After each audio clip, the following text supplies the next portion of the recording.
اس کے بعد جو دلی جنگ آزادی کے بعد جو اجڑی اور اس میں جو انگریزوں نے تباہی مچائی اور جو قتل و غارت مچائی، تو اس صورت میں ظاہر ہے کہ غالب، حالی اور داغ نے بھی اس سارے عہد کے جو کرب ہے اور جو روحانی کرب ہے اور جو جسمانی کرب تھا اور جو پورے معاشرے کا جو معاشرہ جل رہا تھا پورا، کیونکہ دلی جل گیا، اجڑ گیا،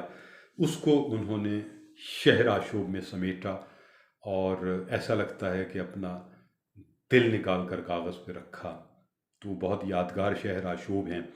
اور ان کی بڑی بڑی قدر و قیمت ہے۔ پھر اسی طرح جب یہاں قیام پاکستان اور اس سے پہلے جو بھی کچھ ہوا ہجرت کے دوران، وہ بھی بہت ظاہر ہے کہ اس میں بھی بہت جانیں گئی ہیں، آبرو گئی، جانیں گئیں، مال و اسباب گئے۔ تو اس کو ظاہر ہے کہ افسانے میں بھی بہت زیادہ لکھا گیا۔ منٹو نے جس انداز میں لکھے، بہت ہی نشتر کی طرح انہوں نے اپنے قلم کو استعمال کیا اور بہت کمال کے افسانے ہم دیکھتے ہیں کہ ہجرت پر لکھے گئے۔ ناصر کاظمی نے جو ہجرت کے حوالے سے غزلیں لکھیں، اس میں جو کرب ہے پورا اجتماعی ہجرت کا، وہ اس میں سمٹ آیا ہے، اور بہت سے شعراء نے ہجرت کے حوالے سے چیزیں لکھیں۔ اس کے ساتھ ساتھ شہر آشوب کی ایک اور صورت جو ہے ہمیں ظاہر ہے کہ یہ ملکی صورتحال میں انارکی ہو، زوال ہو، میں نے بتایا کہ ہر چیز کا زوال، جو انسان ہے اس کی اقدار ہیں، تہذیب ہے، ثقافت ہے، تو جو بھی انسانی رویے ہیں، اور اس میں انسان جو ہے مفوق الحال ہو جائے، روٹی کو ترس جائے، روزگار نہ ہو اس کے پاس، اور قتل و غارت مچی ہوئی ہو، تو پھر اس میں ظاہر ہے کہ شہر آشوب کے اندر بڑا کرب آ جاتا ہے۔ تو یہ کوئی ملکی صورتحال ہو یا شہروں کی صورتحال ہو، تو شہروں کی صورتحال میں آپ کو بتاؤں، عرض کروں کہ کراچی کے جو 20-25-30 برس ایسے گزرے ہیں جس میں یہاں بہت زیادہ سیاسی انارکی رہی ہے، قتل و غارت اور ہر لحاظ سے ایک تباہی ہوتی رہی۔ کراچی جلتا رہا، بجھتا رہا، جلتا رہا، بجھتا رہا۔ تو کراچی کی شہری اور یہاں کے پورے ادارے اور سب چیزیں جو ہیں، اور پھر یہاں کی جو ایک نمائندہ سیاسی جماعت تھی، وہ اس کے ساتھ جو بھی کچھ ہوا، اس کا ایک عمل اور رد عمل، اور بہت کچھ ایسا ہوا کہ جس میں یہاں کے شعراء نے شہر آشوب لکھے۔ ان 25-30 برسوں میں یہاں کراچی میں میرا نہیں خیال کہ کوئی ایسا شاعر ہو جس نے کہیں نہ کہیں کچھ نہ کچھ نہ لکھا ہو۔ اگر مسلسل شہر آشوب نہیں لکھا تو یقیناً اس نے اپنی کہیں غزل میں، کہیں نظم میں، کہیں علامتی انداز میں، کہیں تجریدی انداز میں، کہیں کھل کر،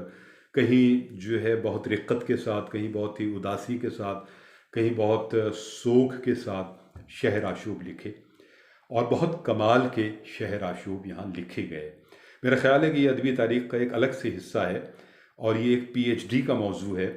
کہ جو کراچی میں خاص طور پر 25-30 برس میں شہر آشوب لکھے گئے، اگر ان پر تحقیق کی جائے اور انہیں یکجا کیا جائے اور اس سارے کام کو سمیٹا جائے تو یقیناً جو ہے ایک بڑا کام ہوگا، اور بڑے شیڈز جو ہیں نظر آئیں گے اس میں، اور بڑے کمال کے شعراء جو ہیں وہ بھی نظر آئیں گے جنہوں نے شہر آشوب لکھے۔ خاص طور پر میں چند نام لے لیتا ہوں، اس لیے کہ شاعر تو تقریباً تمام ہی شعراء نے لکھے ہیں، لیکن محسن نوپالی صاحب نے بہت کمال کے شہر آشوب لکھے، اور ان کی ایک نظریاتی وابستگی بھی کیونکہ ہو گئی تھی، تو لہٰذا وہ تھے۔ منظر ایوبی صاحب تھے، ان کی بھی نظریاتی وابستگی تھی۔ عارف شفیق صاحب تھے، وہ ان کی بھی نظریاتی وابستگی تھی، لیکن انہوں نے اس ہٹ کر بھی بہت اچھے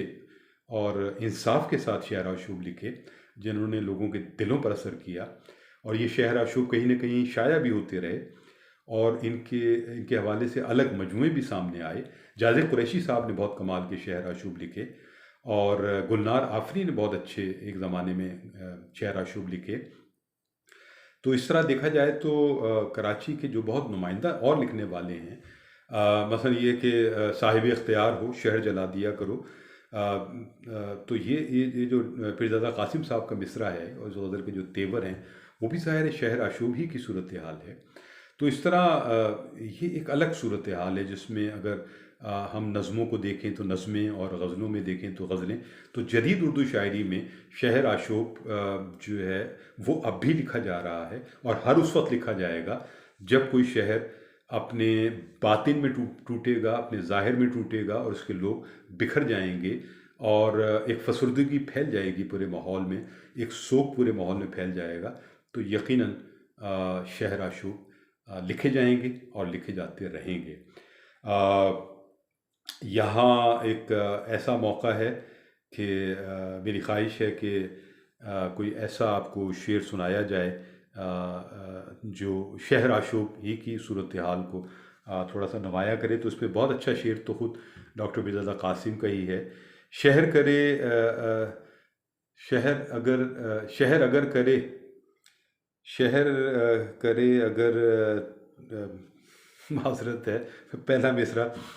کوشش کے باوجود میرے ذہن سے نکل گیا ہے، لہٰذا صاحب اختیار ہو آگ لگا دیا کرو۔ میں پھر کسی اور گفتگو میں اس شعر کو اور اس شعر کے علاوہ بھی ڈاکٹر مرزا قاسم صاحب کی اور چند شعر بھی حاضر کروں گا۔ فی الحال اجازت دیجیے خالد معین کو، اپنا خیال رکھیں، اپنے احباب کا خیال رکھیں۔ شیر و دب پائندہ باد، پاکستان زندہ باد، خدا حافظ و ناصر۔